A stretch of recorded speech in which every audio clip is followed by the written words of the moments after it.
Related party, chapter 11। Related party एक proper standard है और इसमें थोड़ी सी रिस्क असेसमेंट वाली बातें भी हैं। तो रेगुलर क्लास में हमने रिस्क असेसमेंट के आसपास इसको पढ़ा तो उससे भी हमें उसके साथ एक कनेक्शन मिला, लेकिन खाली रिस्क नहीं है, ये एक ओवरऑल एक अप्रोच है।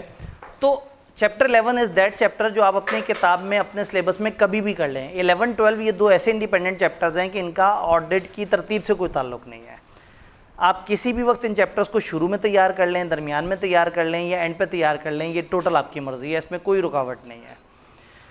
तो चैप्टर 11 रिलेटेड पार्टी की बात कर रहा है। ISA 550, ISA 550 क्या कहता है, वो हमें समझाने की कोशिश करता है कि रिलेटेड पार्टी एक इशू है और एक बड़ा अजीबोगरीब सा इशू है। यानी हम ये कहते हैं कि रिलेटेड पार्टी एक स्पेशल एरिया ऑडिट का ऑडिट करते करते अगर आपको पता लगा कि एक रिलेटेड पार्टी है, अगर ऑडिट करते करते आपको पता लगा कि एक इसमें कोई रिलेटेड पार्टी का कोई मामला है, तो ऑडिटर ने एक्स्ट्रा अलर्ट हो जाना है। स्टैंडर्ड के मुताबिक रिलेटेड पार्टी की जो मटेरियलिटी है वो ज़ीरो है। ज़ीरो का मतलब है कि रिलेटेड पार्टी में 1 रुपये की ट्रांजैक्शन पे भी आपने परेशान हो जाना है। तो स्टैंडर्ड हमें बताता है कि जब रिलेटेड पार्टी आए तो आपने थोड़ा सा अलर्ट हो जाना है, क्योंकि रिलेटेड पार्टी में most probably arms length transaction नहीं होगी। अब सवाल ये है कि ये आर्म्स लेंथ क्या होता है और ये रिलेटेड पार्टी क्या होता है। आर्म्स लेंथ किसे कहते हैं, जो दो नॉलेजेबल बायर सेलर के दरमियान जो है वो ट्रांजैक्शन हो, जिसमें बायर को पता हो कि मैं कितना डिस्काउंट करा सकता हूँ, सेलर को पता हो कि वो कितना डिस्काउंट कर सकता है। यानी एक सेलर और बायर जो एक दूसरे से इंडिपेंडेंट है, अगर वो एक दूसरे के आमने सामने आके एक ट्रांजैक्शन करते हैं तो वो ट्रांजैक्शन कहलाती है arms length. Non arms length का मतलब है कि आपको नॉर्मल से ज़्यादा डिस्काउंट मिल गया, नॉर्मल से ज़्यादा फेवर मिल गई, नॉर्मल से ज़्यादा बेनिफिट्स मिल गए। यानी कि आर्म्स लेंथ का मतलब है मार्केट के पैटर्न के मुताबिक, और नॉन आर्म्स लेंथ का मतलब है कि आपको कुछ नॉर्मल से ज़्यादा फेवर मिल गई हो। तो आर्म्स लेंथ ट्रांजैक्शन उन टर्म्स एंड कंडीशन पे जो विलिंग बायर और सेलर के दरमियान हो, जो अनरिलेटेड हैं और इंडिपेंडेंटली काम कर रहे हैं। हर कोई अपने इंटरेस्ट को सोच रहा है, एक दूसरे का फ़ायदा नहीं सोच रहे। अब अगला सवाल, रिलेटेड पार्टी किसे कहते हैं। ये बड़े चला के इन्होंने कहा भाई रिलेटेड पार्टी के लिए आप उनसे पूछो आपके फ्रेमवर्क में क्या लिखा है, उनके अकाउंटिंग के फ्रेमवर्क में जो लिखा हो उसको रिलेटेड पार्टी कह देना। और अगर वहाँ कुछ ना लिखा हुआ हो तो फिर 3 निशानियाँ देख लेना। 3 तरह के दायरे नॉर्मली रिलेटेड होते हैं। वो लोग जिनका आपके ऊपर कंट्रोल है, रिपोर्टिंग एंटिटी जो रिपोर्ट अपनी बना रही है, जो अकाउंट्स बना रही है, वो एंटिटी जिस पे हमारा कंट्रोल है, और वो एंटिटी जिसके साथ मिलकर हम किसी की तीसरे के कॉमन कंट्रोल में आ रहे हैं।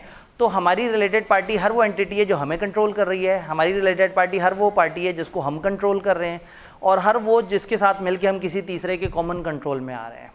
तो जब रिलेटेड पार्टी की बात आती है तो हम थोड़ा सा एक्स्ट्रा अलर्ट हो जाते हैं, क्योंकि जब रिलेटेड पार्टी है, जब आपका जान पहचान वाला बंदा है, फॉर एग्जांपल डायरेक्टर के भाई के साथ कॉन्ट्रैक्ट हो रहा है, फॉर एग्जांपल किसी मैनेजर के साथ कॉन्ट्रैक्ट हो रहा है, फॉर एग्जांपल किसी ऐसी कंपनी के साथ कॉन्ट्रैक्ट हो रहा है जो हमारी होल्डिंग कंपनी है, तो इन कंपनी और इन लोगों की कोशिश क्या होगी, क्या कोशिश होगी, ज़्यादा से ज़्यादा फेवर लें, ज़्यादा से ज़्यादा बेनिफिट उठाने की कोशिश करें। तो रिलेटेड पार्टी में ज़्यादातर गुमान ये है कि डिस्काउंट लिया जा रहा होगा। फिर अगली परेशानी, डिस्काउंट ले लें कोई मसला नहीं, लेकिन प्रॉब्लम ये है कि बताएंगे भी नहीं कि डिस्काउंट लिया, अकाउंट्स में दिखाएंगे भी पूरा करके, तो फिर दुख होगा। असल में ये कंपनी है शेयर होल्डर्स की, तो शेयर होल्डर्स का हक है कि उन्हें पता हो कि उनकी कंपनी के कौन ऐसे हैं जो लोग जान पहचान वाले हैं। एक अकाउंटिंग स्टैंडर्ड आता है IAS 24, हमारे सिलेबस में नहीं है, असूलन होना चाहिए था। IAS 24 एक अकाउंटिंग स्टैंडर्ड है जो बताता है कि अगर एक कंपनी में कोई रिलेटेड पार्टीज़ मौजूद हैं तो उसको अपने फाइनेंशियल स्टेटमेंट्स में लिस्ट देनी चाहिए उन तमाम रिलेटेड पार्टीज़ की। फिर उनके साथ जितनी भी ट्रांजैक्शंस हैं उसकी लिस्ट देनी चाहिए। फिर जो ट्रांजैक्शन आर्म्स लेंथ पे है उसके बारे में बताएं, जो नॉन आर्म्स लेंथ पे है उसके बारे में अलग से बताएं। फिर इन पार्टीज़ के साथ आपका क्या रिलेशन है ये भी बताया जाए। तो टेक्निकली IAS 24 ने हमें डिस्क्लोजर रिक्वायरमेंट बता दी, यानी कि स्टैंडर्ड पढ़ें तो इसमें सिर्फ डिस्क्लोजर ही डिस्क्लोजर है। तो अब अगर मैं एक ऑडिट करने आया हूँ और मुझे पता लगा है कि यहाँ रिलेटेड पार्टीज़ मौजूद हैं, तो मैं देखूँगा कि IAS 24 फॉलो हुआ, क्या इन्होंने सारी रिलेटेड पार्टीज़ लिख दी हैं, क्या सारी ट्रांजैक्शंस लिख दी हैं, क्या सारे रिलेशंस लिख दिए हैं, क्या जो आर्म्स लेंथ नहीं थी उनका बता दिया है, जो आर्म्स लेंथ थी उनका बता दिया है, जो इन्होंने कहा आर्म्स लेंथ नहीं है क्या सच बोल रहे हैं, क्या कोई गड़बड़ तो नहीं, क्या सारी बातें सही से क्लियर हो रही हैं। तो अगर ये सारी चीज़ों का हमें रिजल्ट पता लग जाए, अगर ये सारी चीज़ें हमें पता लग जाएँ कि किस तरफ जा रही हैं, तो हमारा मसला हल हो जाए। इससे पहले कि हम स्टैंडर्ड में आगे बढ़ें, हम एक डिबेट करते हैं कि रिलेटेड पार्टी जो है इसमें हाई रिस्क होते हैं। क्यों हाई रिस्क होते हैं, इसके कुछ मसलों मसाइल हैं। नंबर 1, जो रेगुलर कंट्रोल्स हैं वो फॉलो नहीं होंगे। जो रेगुलर कंट्रोल्स हैं वो रिलेटेड पार्टी में नहीं फॉलो होंगे। भाई कोई भी आम बंदे को हम एक चीज़ बेच रहे हैं तो 4 कागज़ बनेंगे, बहुत सारी डॉक्यूमेंटेशन होगी, अप्रूवल ली जाएगी, ग्राहक को देखा जाएगा कौन है, इसको बेचें, क्रेडिट पे दें ना दें, सौतहकीक क्यों नहीं है। और डायरेक्टर का भाई अगर ट्रांजैक्शन करने आएगा तो फिर क्या होगा, कोई तहकीक नहीं होगी, उस तरह से डॉक्यूमेंटेशन नहीं होगा। मैं एक प्रैक्टिकल एग्जांपल देता हूँ कि फॉर एग्जांपल एक डायरेक्टर का भाई दरवाजे पे खड़ा हुआ है और वो कह रहा है भाई मैंने कब से माल ऑर्डर किया हुआ है, जल्दी से मुझे सामान भेजो। और गोदाम में एक बंदा बेचारा बैठ के डब्बों पे पैकिंग स्लिप लगा रहा है ताकि रिकॉर्ड रहे कि कौन कौन सी चीज़ें गई हैं। तो जब बाहर से प्रेशर से भरपूर कॉल आएगी कि यार पागल हो गए हो, कागज़ बाद में सीधे कर लेंगे, पहले सामान भेजो, तो मैं नहीं पता डायरेक्टर नौकरी से निकाल देगा। तो फिर होगा क्या कि जल्दी जल्दी से सारा प्रोसेस करेंगे, रेगुलर कंट्रोल्स फॉलो नहीं होंगे, कंट्रोल तो ओवरराइड हो जाएंगे, कंट्रोल बाईपास हो जाएंगे, कंट्रोल स्किप हो जाएंगे। तो अगर रिलेटेड पार्टी में कंट्रोल स्किप हो जाते हैं तो नियत साफ भी हो तो भी एरर के चांसेस हैं। फिर हम कहते हैं इसमें ओवरली कॉम्प्लेक्स रिलेशन होते हैं समटाइम। ओवरली कॉम्प्लेक्स, एक कंपनी के पास बी कंपनी के 70% शेयर्स हैं, बी कंपनी के पास सी कंपनी के 80% शेयर्स हैं। सी कंपनी और जे कंपनी ने मिल के एक जॉइंट वेंचर किया हुआ है और 50-50% शेयर्स जो है इन दोनों ने खरीदे हुए हैं। और इस जॉइंट वेंचर जेवी के पास 90% शेयर्स हैं ए के, और बी ने जेवी को कुछ सेल किया है जिसकी कॉस्ट थी 100 रुपया और सेल किया उसने 120 रुपये पे। अब आप लोग मेरे सामने पढ़े लिखे लोग मौजूद हैं, कंसोलिडेशन पढ़े हुए लोग, आपको पता है अगर कहानी इस तरह से हो और इंटर ग्रुप या इंट्रा ग्रुप ट्रांजैक्शन हो तो फिर आप अपने जो प्रॉफिट्स है उसको सेट करेंगे। मज़े की बात है कि अगर ये सेल कर रहा है तो इसने कमाया 20 रुपया, जिस 20 रुपये पे 70% हिस्सा है ए का, जिसमें से 90% है इसका, जिसने 100 रुपये कॉस्ट भरी है। अब जब एक अकाउंटेंट इसको देखेगा तो पहले तो परेशान हो जाएगा इसकी एंट्री कैसे होगी, और जब एंट्री रिकॉर्ड करेगा तो हो सकता है उसमें कोई ना कोई एक इम्पैक्ट आगे पीछे, कोई ना कोई इम्पैक्ट आगे पीछे कर दे जिसकी वजह से मसला ख़राब हो जाए। तो प्रॉब्लम ये है कि ओवरली कम्प्लेक्स रिलेशन की वजह से इनकी ट्रांजैक्शंस में मार्जिन ज़्यादा होता है एरर का, और चूँकि इतनी कम्प्लेक्स हैं तो फॉर एग्जांपल एक बंदा जो है वो एक मैनेजर से पूछे सर ये आपने सी को 3 लाख से डेबिट क्यों किया। कहते हैं यार सीधी सी बात है, याद करो इन्हें बी के साथ एक ट्रांजैक्शन की थी जिस ट्रांजैक्शन में जेवी हिस्सेदार था, जिसके अंदर ए का हिस्सा था जो बी से होते हुए जेवी तक पहुंचा और सी का उसमें हिस्सा था, तो इस वजह से जे के 50% शेयर की वजह से सी को 3 लाख डेबिट कर दिया। वो कहेगा ठीक है सही है आगे चले। कहने का मतलब जब इतनी ओवरली कम्प्लेक्स एरिया होगा तो एरर का भी मार्जिन होगा, फ्रॉड का भी मार्जिन होगा, समझ भी किसी को नहीं आएगी। एक बंदा टकरे मार के सोचेगा ठीक है किसी बड़े ने लिखा है, सही लिखा होगा, तो इसमें एरर होने के चांसेस भी बहुत ज़्यादा हैं और फ्रॉड होने के बहुत ज़्यादा चांसेस हैं। तो रिलेटेड पार्टी पे हो सकता है पेपर में सवाल आए कि बताओ रिलेटेड पार्टी पे हमने ओवरली स्केप्टिक क्यों होना है, तो आप जवाब देंगे कि भाई रिलेटेड पार्टी में हमेशा फ्रॉड के चांसेस हैं, रिलेटेड पार्टी में हमेशा एरर के चांसेस हैं। फ्रॉड क्या होगा, डायरेक्टर ने कुछ माल इधर उधर कर लिया होगा और कोई देख नहीं रहा होगा। फिर जब एक रिलेटेड पार्टी ट्रांजैक्शन हो रही होगी और मैनेजर को पता है कि डायरेक्टर के भाई को माल जा रहा है, किसी ने नहीं पूछना ट्रांजैक्शन का, तो वो 4 यूनिट अपने भी निकाल लेगा कि बाद में इस ट्रांजैक्शन की कौन तहकीक करेगा, मार्जिन आ गया ना फ्रॉड का। तो ऐसे में जब जब रिलेटेड पार्टी ट्रांजैक्शन होगी तब तब ऑडिटर थोड़ा सा अलर्ट हो जाएगा और उसे समझ आ जाएगा कि यहाँ मैंने ज़रा ध्यान से काम करना है यहाँ रिलेटेड। तो ये स्टैंडर्ड में सीधी सीधी बातें, बस एक अप्रोच है जो समझ आनी चाहिए।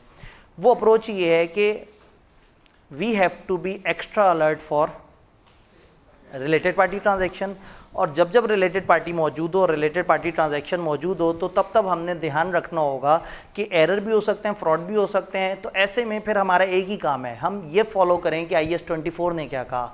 IAS 24 ने कहा कि भाई डिस्क्लोज कर दो रेलेवेंट अमाउंट, रिलेशनशिप डिस्क्लोज कर दो और सारी चीज़ें बता दो ताकि यूज़र जो है वो उनको समझ आए। तो आपने इस स्टैंडर्ड में प्रोफेशनली स्केप्टिसिज्म का मुजाहरा करना है। रिलेटेड पार्टी कोई एरिया नहीं है, ऐसा नहीं है कि आप कहें ये बंदा सेल पे काम करेगा, ये परचेज पे काम करेगा, ये डेटर्स पे काम करेगा और तुम रिलेटेड पार्टीज पे काम करना। नहीं, रिलेटेड पार्टी किसी भी एरिया में हो सकती है। तो जैसे जैसे किसी को भी अपनी एरिया में रिलेटेड पार्टी मिले उसने अलर्ट हो जाना है। और ओवरऑल टीम पे सीनियर लेवल का, मैच्योर लेवल का बंदा रिलेटेड पार्टी की कंप्लीटनेस को इंश्योर करने की कोशिश करेगा। तो असूलन टीम मेंबर्स को आपस में भी डिस्कशन करते रहना चाहिए। और फिर जब रिलेटेड पार्टी है तो आप रिस्क असेसमेंट प्रोसीजर लगाएं, आप प्रोसीजर्स लगाएं इस चीज़ को इंश्योर करने के लिए कि तमाम रिलेटेड पार्टीज आपको पता लग जाएं और तमाम रिलेटेड पार्टी रिलेशनशिप्स ट्रांजैक्शन आपके सामने आ जाएं। ऐसे में आप ख़ास तौर पे देखेंगे कि फाइनेंशियल स्टेटमेंट में मिस स्टेटमेंट बढ़ जाएगी अगर रिलेटेड पार्टीज़ होंगी। तो इसका मतलब है आपने अलर्टनेस लेवल ज़रा ज़्यादा हाई कर देना है। फिर क्या होगा, आप टीम मेंबर्स के दरमियान भी डिस्कशन होगी। हो सकता है पार्टनर टीम को जाते हुए कहे कि भाई इस कंपनी की ये 3 रिलेटेड पार्टीज़ हैं और इन्होंने आतंक मचाया हुआ होता है, आपस में इतनी ट्रांजैक्शन करते हैं कि समझ ही कुछ नहीं आ रहा होता। क्योंकि रिलेटेड पार्टी को इस्तेमाल करके बहुत सारे फ्रॉड छुप जाते हैं। रेगुलर क्लास में भी कुछ एग्जांपल्स की हमने बात की थी। अगर हम जनरल बात करें तो एक क्लाइंट में दिस वाज ऑब्जर्व्ड कि उन्होंने अपनी एक बिल्डिंग अपनी सब्सिडरी कंपनी को बेच दी, फिर सब्सिडरी कंपनी से अपनी बिल्डिंग किराए पे ले ली। मैं उस सब्सिडरी को ऑडिट करने गया, वो कंपनी का भी ऑडिट हमने करना था, सब्सिडरी का ऑडिट भी करना था। और वो ऑडिट मैंने उनसे पूछा अपने सीनियर से कि ये ऑडिट कितनी देर में हो जाता है। उन्होंने कहा 1 घंटे में। मैंने कहा क्या मतलब, जाके लोकेशन, उन्होंने कहा कौन सी लोकेशन, कैसी लोकेशन। मैंने कहा सब्सिडरी कंपनी को हमने चेक करना है। उन्होंने कहा बस तुम जाके उनसे कहना सब्सिडरी कंपनी को चेक करना है, फिर देखना। मैं पहुंचा क्लाइंट के पास, मैं कहा ज़रा सब्सिडरी कंपनी आपका इसको ऑडिट करना है। उन्होंने कहा अच्छा, मैं भी आपको अलमारी से निकाल के दिखा देता हूँ कंपनी। अलमारी खोली, एक फ़ाइल पकड़ के लाके उन्होंने कहा ये कंपनी है। फाइल के अंदर थी कंपनी। वो सब्सिडरी कंपनी उसी बिल्डिंग में रहती थी। उस सब्सिडरी कंपनी के मालिक यही हमारी कंपनी थी, वो होली ओन्ड सब्सिडरी कंपनी थी। उसके सारे मामलात हमसे रिलेटेड थे, लेकिन उसके पास एक ऐसी प्रॉपर्टी थी जो कभी हमारी हुआ करती थी काफ़ी साल पहले, और उससे वो प्रॉपर्टी हमने किराए पे ली हुई थी। और वो किराया इतना था जो टैक्स एग्जेम्प्ट था। उस ज़माने में 4 लाख की लिमिट हुआ करती थी। तो अपने एक्सपेंस में से आपने 4 लाख का एक्सपेंस बढ़ा दिया और इतना बढ़ाया कि जिसके ऊपर टैक्स नहीं दिया। तो यूँ समझें कि आपने अपना टैक्सेबल इनकम को 4 लाख से कम कर दिया। That was one of the thing.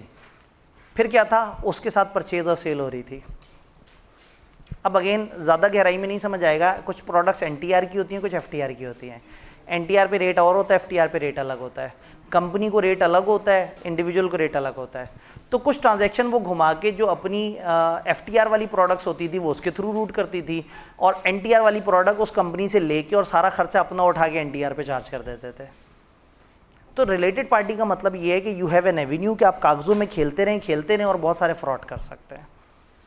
तो ऑडिटर ने रिलेटेड पार्टी पे हमेशा अलर्ट रहना और अपनी टीम से कहना है कि भाई तुम्हें कोई रिलेटेड पार्टी नजर आए फ़ौरन से बताना। तो अचानक से परचेज़ वाले ने कहा कि जी मिस्टर अब्दुल गफूर साहब जो है ना, इनके साथ ज़रूरत से ज़्यादा ही परचेजेज हैं, पता नहीं क्या हो रहा है। देखा तो रिलेटेड पार्टी था। तो ऐसे में सेल वाला बंदा भी मिस्टर अब्दुल गफूर को ज़रूर जहन में रखेगा जो उसने कानों से सुना। तो इसी तरह से एसेट्स की बाइंग वाला बंदा भी देखेगा कि कहीं मिस्टर अब्दुल गफूर से बाइंग तो नहीं हो रही। तो जब रिलेटेड पार्टी की कोई इन्फॉर्मेशन सर्कुलेट हुई है तो एंगेजमेंट टीम के अमंग एक अच्छी डिस्कशन होनी चाहिए जिसमें रिलेशनशिप्स ट्रांजैक्शंस पे बात हो, एक एम्फेसिस हो कि हम लोग प्रोफेशनली स्केप्टिक रहेंगे। कोई भी सर्कमस्टेंसेस या कंडीशन जहाँ थोड़ा सा डाउट हो और जहाँ जहाँ किसी को जो जो रिलेटेड पार्टी मिले वो एक दूसरे को बताते रहे। अब अगला लेवल, हमने एंटिटी को अंडरस्टैंड करना है और एंटिटी का सिस्टम समझना है। जब मैंने ये देख लिया कि फाइनेंशियल्स में जो रिलेटेड पार्टी की लिस्ट है, ये जब देखना हो कि वो सही है या नहीं, तो ये देखना होगा कि इन्होंने फाइनेंशियल स्टेटमेंट्स को किस तरह से लेके चले हैं। ये स्टैंडर्ड जो है वो इसमें अलग अलग तरीके से ये चीज़ें आगे पीछे होती हैं, तो अलग अलग किताबों में इसकी तरतीब थोड़ी सी आगे पीछे हो सकती है। अंडरस्टैंडिंग द एंटिटी, सबसे पहले आप ये समझेंगे ये एंटिटी है क्या। जैसी एंटिटी होती है उसकी उसी तरह की रिलेटेड पार्टीज़ होती हैं। भाई एजुकेशनल इंस्टीट्यूशन की रिलेटेड पार्टीज़ और तरह की होंगी, ऐसे ही है, और बैंक की रिलेटेड पार्टीज़ और तरह की होंगी। एक एग्रीकल्चर कंपनी की रिलेटेड पार्टीज बिल्कुल ही डिफरेंट होंगी। ये बात समझ आ रही है? एजुकेशनल इंस्टीट्यूट की रिलेटेड पार्टीज किस तरह की होंगी? स्कूल्स, कनेक्टेड कॉलेजेस, जो पब्लिशर्स हैं, किताबों वाले, इस तरह से, मतलब जो इनके कनेक्टेड लोग हैं। और बैंक की related party, financial institutions, insurance, bank की अलग अलग ब्रांचेस, बैंक के दूसरे बैंकों के साथ जो मामलात हैं, बैंक के जो बड़े बड़े सेटअप अपने हैं। तो इसका मतलब ये है कि एंटिटी को समझें कि वो एंटिटी क्या है, वो किस तरह के बिजनेस में है, और उस तरह के बिजनेस में किस किस्म की रिलेटेड पार्टीज होती हैं।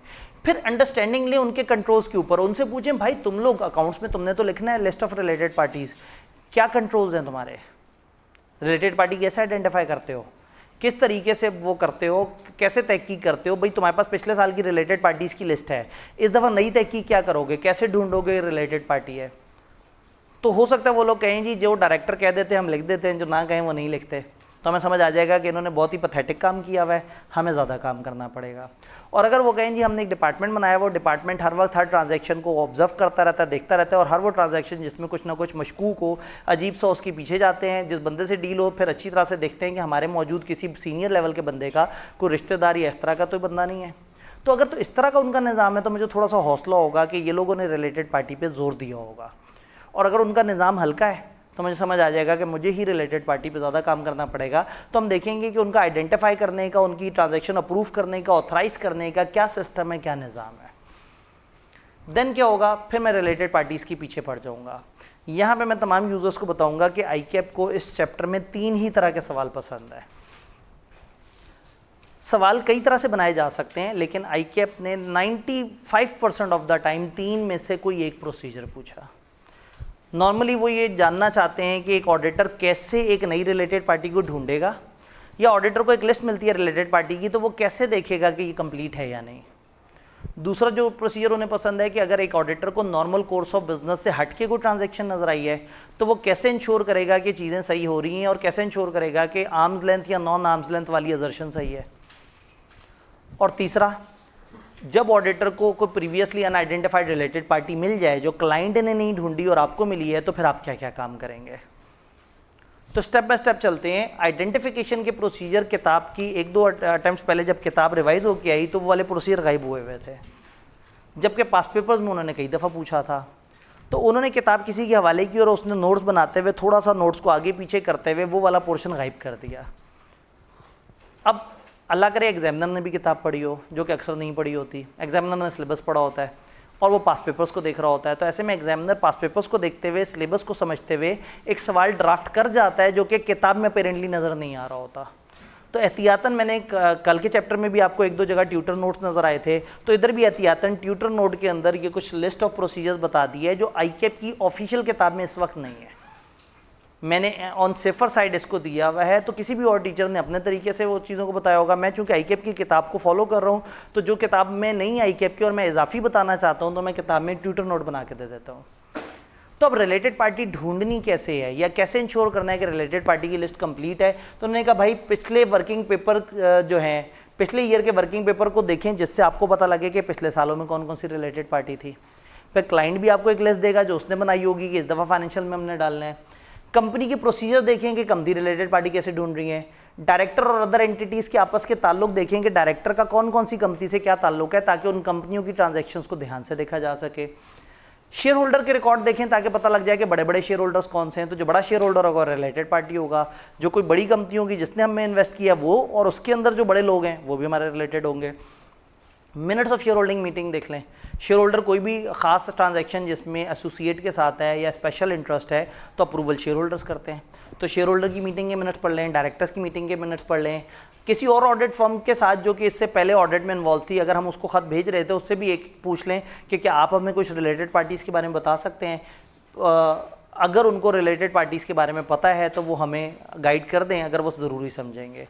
तो हमारी कोशिश ये होगी कि हम रिलेटेड पार्टी को ढूंढें। प्रॉब्लम कहाँ आएगी, जहाँ क्लोज फैमिली रिलेशनशिप होगा और जहाँ कोई और एंटिटी होगी जो हमें इतना कंट्रोल कर रही है कि जब मैं क्लाइंट से पूछूंगा तो क्लाइंट वाले बेचारे डर के मारे उनसे कागज़ मांगते हुए भी डरेंगे। जी होल्डिंग कंपनी, उनसे हम कैसे पूछें। तो रिलेटेड पार्टी इसलिए भी सेंसिटिव हो जाती है कि इसमें असर व रसूख वाले लोग इन्वॉल्व होते हैं, एम्प्लॉई डर जाते हैं, एम्प्लॉई हमें उतना ताउन नहीं करते, तो ऐसे में फिर हमें दोस्त शावेद गवर्नेंस की तरफ जाना पड़ता है, उनको कहना पड़ता है जी मैनेजमेंट तो घबरा रही है, आप ज़रा इस मामले में बीच में आएँ, और अक्सर वो भी घबरा जाते हैं। फिर कुछ और चीज़ों के अंदर भी आपकी बैंक लीगल कन्फर्मेशंस वगैरह से भी आपको पता लग जाता है कि आप लीगल एडवाइज़र से पूछते हैं कि इनके कौन कौन से लीगल केसेस हैं जिनमें इनके साथ कोई और मुद्दाई भी है, कौन कौन और लोग हैं जिनको, बैंक से पूछ लेते हैं कि क्या इन्होंने कोई सिक्योरिटी, कोई गारंटी वगैरह अपने अलावा किसी इदारे से दिलवाई है, अगर किसी और इदारे से दिलवाई है तो शायद वो भी रिलेटेड हो सकता है। तो स्टेप 1 के प्रोसीजर्स ये हैं कि आपने रिलेटेड पार्टी ढूंढनी है। इन्होंने दी आपको 12 रिलेटेड पार्टीज़, ये आपको पता लग गया कि हाँ भाई ये 12 रिलेटेड पार्टीज़ हैं, इन्हीं के अंदर सारा काम है। फिर आपने जब मज़ीद तहकीक की तो आपको 2 और रिलेटेड पार्टीज़ मिल गई। वो 2 कैसे मिली, आपने ये प्रोसीजर्स लगाए। तो इसका मतलब है सिर्फ उनसे रिलेटेड पार्टी की इन्फॉर्मेशन मिलने पे भरोसा नहीं करना, आपने अपने तौर पे भी रिलेटेड पार्टी ढूंढने की कोशिश करनी है। तो एक टिपिकल सवाल पेपर में आपको मिलेगा जिसमें वो कहेंगे कि बताओ auditor completeness of related parties पे क्या प्रोसीजर लगाता है, कैसे इंश्योर करता है कि रिलेटेड पार्टीज़ कंप्लीट है। या फॉर एग्जांपल वो आपसे कहेंगे रिलेटेड पार्टी की लिस्ट उन्होंने दी है, देखो कोई मिसिंग तो नहीं, आप क्या करेंगे। तो ये स्टेप 1 प्रोसीजर था जिससे हम मिसिंग रिलेटेड पार्टी ढूंढने की कोशिश करते हैं। तो ICAP को जब आप पास पेपर्स आज कर रहे होंगे तो सर आपको दिखा रहे होंगे कि देखिए वो 2-3 तरह के सवाल हैं जो बार बार रिपीट हो रहे हैं। आपने हर वक्त अलर्ट रहना है, हर वक्त जब भी कोई नॉर्मल कोर्स ऑफ बिजनेस से हट के ट्रांजेक्शन नज़र आए, जो ट्रांजैक्शन में एक्स्ट्रा डिस्काउंट नज़र आए, जो ट्रांजैक्शन नॉर्मल से हट के नज़र आए, आपने सुपर अलर्ट रहना है और देखते रहना है शायद उसमें कोई रिलेटेड पार्टी हो। ये आउटसाइड नॉर्मल कोर्स में जो ट्रांजैक्शन है उसके साथ क्या करेंगे, वो हमारे तीसरे तरह के प्रोसीजर हैं। अब जरा चलते हैं प्रीवियसली अनआइडेंटिफाइड। उन्होंने हमें 12 बताई, 2 मैंने ढूंढ ली, गलती हो गई होगी उनसे। पेपर में सवाल भी इस अल्फाज के साथ आता है कि आपको रिलेटेड पार्टी मिल गई, आप तड़प के उनके पास पहुंचे, आपने कहा क्यों नहीं बताया, तो वो कहते हैं जी गलती हो गई, गलती से मिस्टेक हो गई। ठीक है, तो वो गलती से जो मिस्टेक हुई है उसके पीछे 2 खतरे हैं, या तो वाकई मिस्टेक हुई है या जान के हुई है। अगर तो जान के हुई है तो फिर तो बहुत गड़बड़े हैं। एक रिलेटेड पार्टी वो जान के नहीं बता रहे तो पता नहीं उसके साथ क्या क्या आतंक मचाए होंगे। और अगर रिलेटेड पार्टी गलती से नहीं बता सके तो गलती से ही उसकी ट्रांजैक्शन भी मिस कर दी होंगी, गलती से ही उसकी अकाउंट्स भी मिस कर दिए होंगे। अगर एक पार्टी की एग्जिस्टेंस ही नहीं इन्हें पता तो ट्रांजैक्शंस कहाँ पता होंगी। तो अगर एक आपको प्रीवियसली अनआइडेंटिफाइड रिलेटेड पार्टी मिले तो आप बहुत अलर्ट हो जाते हैं, आप फ़ौरन से कम्युनिकेट करते हैं तमाम टीम मेंबर्स को कि भाई ये नई रिलेटेड पार्टी मिली है, सारे अलर्ट रहो, जिस जिसको ये नज़र आए बहुत ज़्यादा एहतियात से देखना है। मैनेजमेंट से रिक्वेस्ट करते हैं कि भाई ये नई रिलेटेड पार्टी मिली है, इसकी तमाम ट्रांजैक्शंस जो है वो हमें ढूंढ के बताएं। इंक्वायर करते हैं कि आपके कंट्रोल्स क्यों नहीं डिस्क्लोज कर सके, क्यों नहीं आइडेंटिफाई कर सके, मैंने ढूंढ लिया आप क्यों नहीं ढूंढ सके।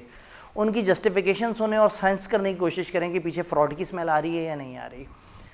रिकन्सिडर करें risk of existence of other related party. जब मैंने ढूंढा और 2 और मिल गई तो अब तो मैं पक्का हो जाऊंगा कि इसका मतलब है मजीद खोदेंगे तो मजीद सोना निकलेगा। अब मैं और अलर्ट हो जाऊंगा, अब मैं थोड़ा सा और ध्यान से काम करना शुरू कर दूंगा। तो रिलेटेड पार्टी प्रीवियसली अनआइडेंटिफाइड अचानक से सामने आए तो ऑडिटर थोड़ा और अलर्ट हो जाता है। अगर नॉन डिस्क्लोजर मैनेजमेंट की तरफ से इंटेंशनल लग रहा है तो आपने देखना है कि इससे मेरी ऑडिट की सेहत पे क्या फ़र्क पड़ेगा। एप्रोप्रिएट सब्सटेंटिव ऑडिट प्रोसीजर उस रिलेटेड पार्टी, अब ये रिलेटेड पार्टी मिल गई ऐसे नहीं छोड़ना, इन 2 को तो खा जाना है।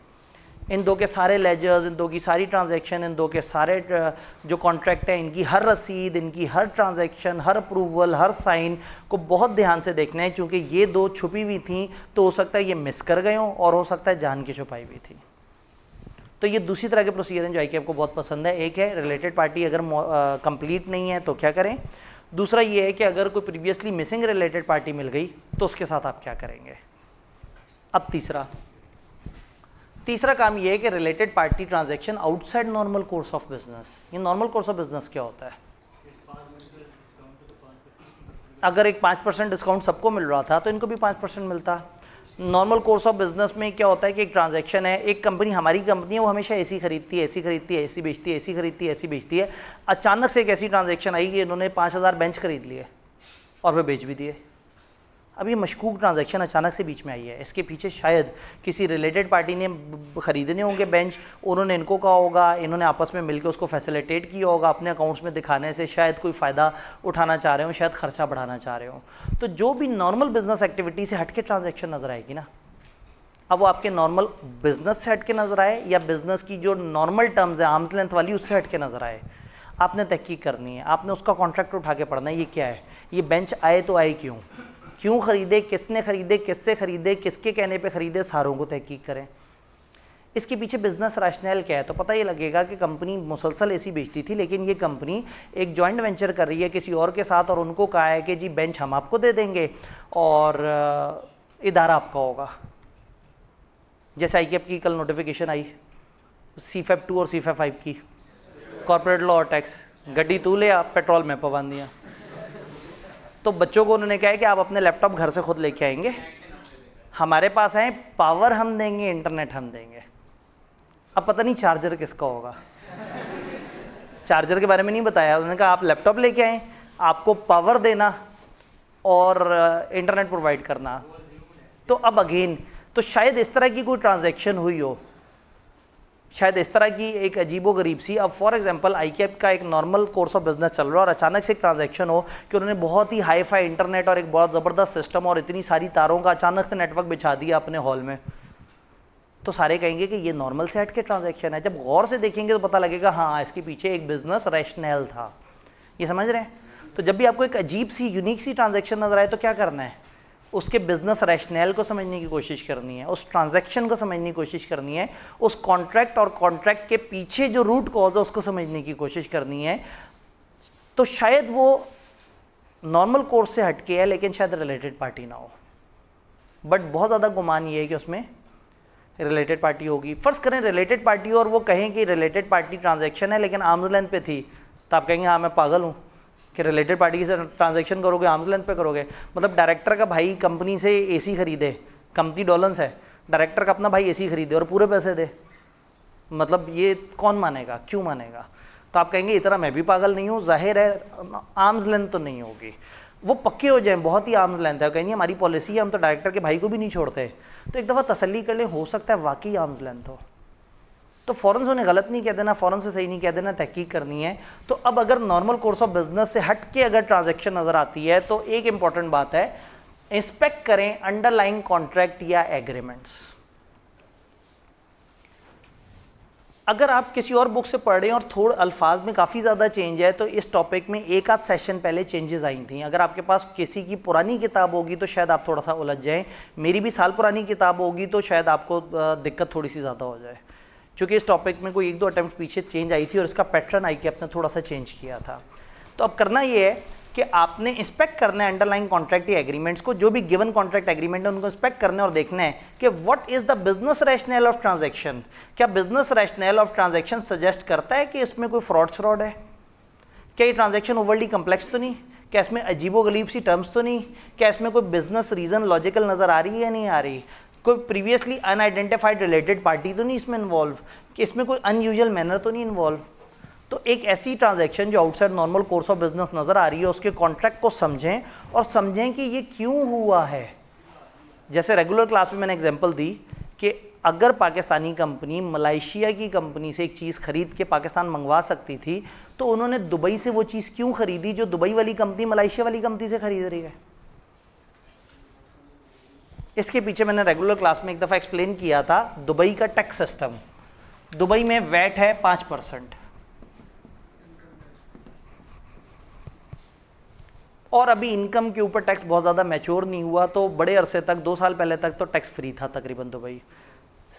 फिर जब टैक्स आया तो समझें हमारे यहाँ जो सेल्स टैक्स है उनके यहाँ तकरीबन ये 5%, और इस 5% में भी बड़े इजीली इसको रिफंड कर देते हैं, इसमें बहुत ज़्यादा दिक्कत भी नहीं होती। अब वो कॉर्पोरेट्स पे जो टैक्स लगा रहे हैं वो कह रहे हैं वो वैट से ऊपर ना जाए, वो भी ज़्यादा 5% हो। अब दुबई में 5% टैक्स हो और पाकिस्तान में टैक्स हो फॉर एग्जांपल 29%, तो लोगों की कोशिश होगी कि अगर उनका प्रॉफिट 2 मुल्कों में डिवाइड हुआ है, उनको 100 रुपये प्रॉफिट अगर डिवाइड होकर आता है तो इस मुल्क में ज़्यादा प्रॉफिट आए और इस मुल्क में कम प्रॉफिट आए। तो आपने एक चीज़ 10 रुपये की ख़रीदनी थी मलेशिया से और 100 रुपये की बेचनी थी पाकिस्तान में, आपको 90 रुपये का प्रॉफिट होता है यहाँ और 90 पे आप देते 29% टैक्स। तो हुआ ये कि दुबई में आपकी एक सब्सिडरी आई, उस सब्सिडरी कंपनी ने 10 रुपये का माल ख़रीदा और आपको 95 का बेच दिया। आपने 95 का माल ख़रीदा 100 का बेच दिया, दरमियान में अपने एक्सपेंसेस डाले और लॉस डिक्लेयर कर दिया। टेक्निकली ये एक कागजी कंपनी थी, दुबई भरा पड़ा है कागजी कंपनियों से, जस्ट बिकॉज कि वो टैक्स हेवन बना हुआ है। बड़ी बड़ी कंपनियों के अपने दरमियान के कोऑर्डिनेशन ऑफिसेज वहाँ पे हैं और असल में वहाँ जाएं तो कुछ नहीं है, सिर्फ कागज़ इधर से उधर हो रहे हैं। तो जब आपको पता लगा कि इन्होंने अपनी रिलेटेड पार्टी से एक चीज़ खरीदी है तो ध्यान से देखेंगे इस कॉन्ट्रैक्ट को, पता ये लगेगा कि इसने आपको बेच के कहा कि मेरा सप्लायर आपको डायरेक्ट डिलीवरी दे देगा आपके मुल्क में। तो मलेशिया की चीज़ पाकिस्तान आनी थी, दुबई बीच में क्या कर रहा है और दुबई की ये कंपनी बीच में क्या कर रही है, और अगर ये हमारे से ताल्लुक़ वाली निकल आई तो समझ आ जाएगा। तो अब अगर गौर से देखें तो दुबई में प्रॉफिट पाक हुआ, 10 रुपये की चीज़ 95 की बेची तो 85 रुपये का प्रॉफिट दुबई में पाक हो गया। इस पे उन्होंने 5% टैक्स दिया, उसको वहाँ से निकाला, उसको फिजिकल डॉलर में कन्वर्ट किया, पाकिस्तान में फिजिकल डॉलर लेके आए और फिजिकल डॉलर को ब्लैक में बेच दिया।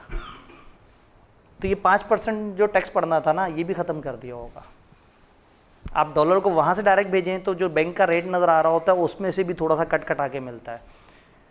और ओपन मार्केट में जाएं तो लोग तो प्यासे हैं इस वक्त डॉलर के, तो डॉलर आप जो भी गिवन रेट है उससे 15-20 रुपये पे बेचना चाहें हंस के मिल जाता, ले लिया जाता है। तो उस मुल्क से पैसे निकालना भी आसान, उस मुल्क से पैसे लेके ट्रैवल करना भी आसान। तो टेक्निकली आपने ज़ीरो कॉस्ट के ऊपर, और कुछ नहीं, आपको ये 5% वो हुआ है, ये यहाँ पे आपके पास प्रॉफिट आया, इसमें से गोल्ड खरीद लें और पाकिस्तान के वो गोल्ड बेच दे। जिस वक्त पाकिस्तान में 1,90,000 का गोल्ड था, वहाँ 1,50,000 का था और वो था भी कन्फर्म जेन्युइन। तो बड़ी दुनिया तो आने जाने की टिकट इन चीज़ों से पूरी कर लेती है कि वहाँ गए, सोना खरीदा, डॉलर खरीदा, पाकिस्तान आए, डॉलर बेचा, सोना बेचा, आने जाने का टिकट, रहने का खर्चा पूरा। पहले क्यों नहीं बताया है? ठीक, मैं बताना ही चाह रहा हूँ कि ये क्या है, ये बिजनेस रैशनल और इसका क्या मतलब है। यानी एक ट्रांजैक्शन जो डायरेक्ट मलेशिया से ख़रीदी जा सकती थी, दुबई से क्यों ख़रीदा, और जब ट्रैवल ही उसने मलेशिया से होना था तो फिर पीछे देखेंगे क्या हुआ, और अगर रिलेटेड पार्टी मिल जाएगी तो फिर हमें समझ आ जाएगा कि ये तो बड़ा ख़तरनाक काम हो गया, ये तो अच्छा काम नहीं हुआ, ये तो ऐसे नहीं होना चाहिए था। देन मैनेजमेंट ने डिस्कस किया इसकी नेचर और अकाउंटिंग वगैरह दोस्त जावेद गवर्नेंस से? क्या इस ट्रांजैक्शन के बारे में दोस्त जावेद गवर्नेंस को भी इन्फॉर्मेशन है, या नीचे मैनेजमेंट वालों ने अपना ही उल्लू सीधा किया हुआ है? हो सकता है दोस्त जावेद गवर्नेंस यही मानते हो कि हम लोग जो है वो 10 रुपये वहाँ से पकड़ के 100 यहाँ पे बेचते होंगे और हम टैक्स ज़्यादा देते होंगे, और शायद उनको अकाउंट्स में टैक्स ज़्यादा दिखा भी दिया जाता हो। कई दफ़ा मैनेजमेंट इतनी फनकार होती है कि दोस्त जावेद गवर्नेंस को भी नहीं पता होता कि पीछे अंदर खाते क्या चल रहा है। तो आपने देखना है क्या उनको भी बताया, क्या मैनेजमेंट जो है वो मोर एम्फेसिस दे रही है किसी खास पर्टिकुलर अकाउंटिंग ट्रीटमेंट पे। अब आप कह रहे हैं कि इसकी रेवेन्यू एग्रीगेशन यूँ नहीं होनी चाहिए, यूँ होनी चाहिए, वो कहें नहीं यूँ नहीं, यूँ होनी चाहिए। आपका इनकम तब रिकॉर्ड करें जब मलेशिया वाले के साथ आपकी डील डन हो गई। उन्होंने कहा नहीं जी, हम इनकम तब रिकॉर्ड करेंगे जब कस्टमर हमारे हाथ में पैसे देके जाएगा। आपने कहा इनकम तब रिकॉर्ड करें जब पैसा दुबई से वापस आ गया, वो कहेंगे नहीं, हम तब रिकॉर्ड करेंगे जब दुबई में पैसा हमने उड़ा दिया। उनकी कोशिश क्या होगी, वो एक ऐसा ट्रीटमेंट करें जिसमें उनको फ़ायदा हो। तो आपने गौर से देखना है, ये नॉर्मल कोर्स ऑफ बिजनेस से हट के है कि इसमें कोई गड़बड़ तो नहीं है। टर्म्स ऑफ ट्रांजैक्शन क्या कंसिस्टेंट है मैनेजमेंट की एक्सप्लेनेशन से? आपने कॉन्ट्रैक्ट देखा, आपने कोई एक ही हो गया है, फिर मैनेजमेंट से पूछा हाँ जी आप बताएं क्या है इस कॉन्ट्रैक्ट में, वो कहेंगे जी वो ऐसे करके ऐसे है। तब देखेंगे कि जो वो बोल रहे हैं और जो कागज़ पे लिखा हुआ है और जो उसकी गहराई मुझे समझ आई है, क्या दोनों में फ़र्क तो नहीं है? अगर फ़र्क है तो मामला ख़तरनाक हो सकता है। देन ट्रांजैक्शन क्या अप्रोप्रिएटली अकाउंट फॉर हुई हैं, क्या डिस्क्लोज़ हुई हैं? अगर तो डिस्क्लोज़ हुई हैं, प्रॉपर अकाउंट फॉर हुई हैं, फिर मुझे टेंशन कम होगी, और अगर प्रॉपर डिस्क्लोज़ नहीं हुई तो टेंशन थोड़ी बढ़ जाएगी। तो ये स्पेसिफिक प्रोसीजर हो जाते हैं जब आपको कोई ट्रांजैक्शन मिलती है outside normal course of business. इसी के साथ कनेक्टेड आप डिस्कशन करते हैं, एविडेंस लें कि क्या वो ट्रांजैक्शंस की ऑथराइजेशन और अप्रूवल हुई थी। अगर ट्रांजैक्शन की ऑथराइजेशन अप्रूवल हुई थी तो फिर आपको हौसला हो जाता है। देन फिर वो वाला मामला कि मैनेजमेंट फाइनेंशियल में लिख देती है कि related party transaction arms length पे हुई थी, और आप कहते हैं ये तो मैं कभी भी नहीं मान सकता। वो कहते हैं जी कसम खा के कहते हैं आर्म्स लेंथ पे हुई है। तो आप कहेंगे अच्छा दिखाओ क्या ट्रांजैक्शन है, किसी एक्सपर्ट से बात करें, उस ट्रांजैक्शन के आसपास की ट्रांजैक्शंस देखें, मार्केट में क्या रेट चल रहा था वो देखें, थोड़ा सा अंदाज़ा लगाएं, एनालिटिकल प्रोसीजर लगाएं। यानी अगर वो कहते हैं कि है रिलेटेड पार्टी लेकिन आर्म्स लेंथ पे है, तो पहले अच्छी तरह से तसल्ली करें क्या आर्म्स लेंथ पे है, और अगर वाकई ये आर्म्स लेंथ पे है तो ठीक है, फिर परेशानी की बात नहीं है। कहने का मतलब है कि हर रिलेटेड पार्टी के पीछे फ्रॉड एरर नहीं छुपा हुआ होगा, लेकिन बहुत ज़्यादा चांस है कि हर रिलेटेड पार्टी के पीछे फ्रॉड या एरर हो। तो आपने ये नहीं सोचना कि नहीं होगा, आपने ये सोचना है कि होगा, और ना मिले तो मायूस होना है, मिलने पे खुश नहीं होना। ये तो आपकी अजम्पशन होनी चाहिए कि आपको मिल जाना चाहिए एरर या फ्रॉड। देन अकाउंटिंग को इवेल्युएट करेंगे। जब आप ओपिनियन बना रहे होंगे तो आप देखेंगे कि क्या IAS 24 के तमाम रिलेशनशिप, ट्रांजैक्शन और वो चीज़ें उन्होंने बता दी हैं। क्या रिलेटेड पार्टी रिलेशनशिप और ट्रांजैक्शन ने फाइनेंशियल स्टेटमेंट की फेयर प्रेजेंटेशन वगैरह ख़राब होने से तो नहीं बचाया? कहीं ऐसा तो नहीं हुआ कि फाइनेंशियल स्टेटमेंट में रिलेटेड पार्टी का जिक्र ना आने से उसकी फेयर प्रेजेंटेशन आउट हो गई हो? अगर कंप्लायंस फ्रेमवर्क है जिसको फॉलो करना होता है तो देखेंगे कि क्या फाइनेंशियल स्टेटमेंट में झूठ तो नहीं है। एक रिलेटेड पार्टी अगर सही से नहीं बताई तो फाइनेंशियल मिसलीडिंग हो जाएंगे। ताबूत में आखिरी यील्ड ठोकने के लिए आप उनसे कहेंगे लिख के दे दें आपने हमें आज तक तमाम रिलेटेड पार्टीज़ जो आपको पता थी, जो हमने बताई, जो दरमियान में पता लगी, जो आपको डाउट है, जो रिलेटेड पार्टी आपको पता है वो उनकी रिलेशनशिप और उनकी ट्रांजैक्शंस आपने हमें बता दी हैं, नंबर 1। और नंबर 2, आपने अकाउंट्स में उनका सारा इम्पैक्ट प्रॉपर तरीके से रिकॉर्ड कर लिया है। तो जब ये हमारी इन सारी बातों को ओके कर देंगे, डन कर देंगे, तो we are good to go. और अब फिर हम कहेंगे कि जी फाइनेंशियल स्टेटमेंट जो है वो अच्छे बने हुए हैं। अब कल हमारा एक चैप्टर था और वो चैप्टर भी बहुत स्ट्रेट फॉरवर्ड था। आज हमारे 2 चैप्टर हैं, दोनों में से सीधे सीधे सवाल आते हैं, लेकिन एक टेंडेंसी है कि कई दफ़ा क्या आप करते हैं कि चलो गैप आ गया, अब पास पेपर की क्लास रहने देते हैं, हम खुद से कर लेंगे। मज़े की बात है कि कल जब आपने क्लास छोड़ी आप में से कुछ ने, तो क्या खुद से कर ली है? अगर तो आप वाकई बहुत अच्छे आदमी और ख़ुद से कर लेते हैं तो गुड, अदरवाइज़ एक क्लास में बैठे बैठे आपने घर जाके अभी को बहुत ज़्यादा तीर तो मार नहीं लेना।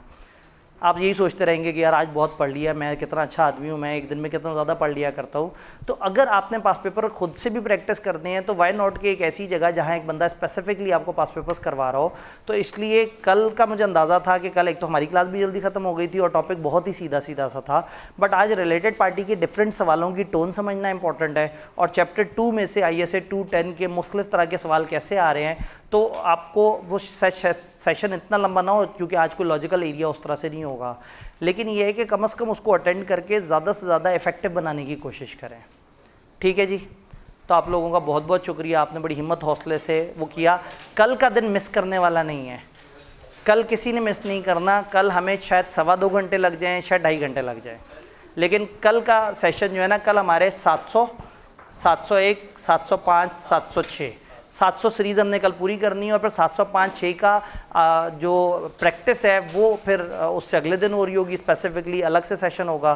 तो कल के दिन कोशिश करें कि लेक्चर अटेंड करें। चैप्टर 14 हमारे सुपर इंपॉर्टेंट एरियाज़ में है। ठीक है, इंशाल्लाह ताला मिलते हैं। एक दफ़ा मैं सबको छुट्टी दे दूँ फिर आप सवाल पूछ लें ताकि बाकी जाए। ठीक है जी, इंशाल्लाह ताला कल मिलते हैं।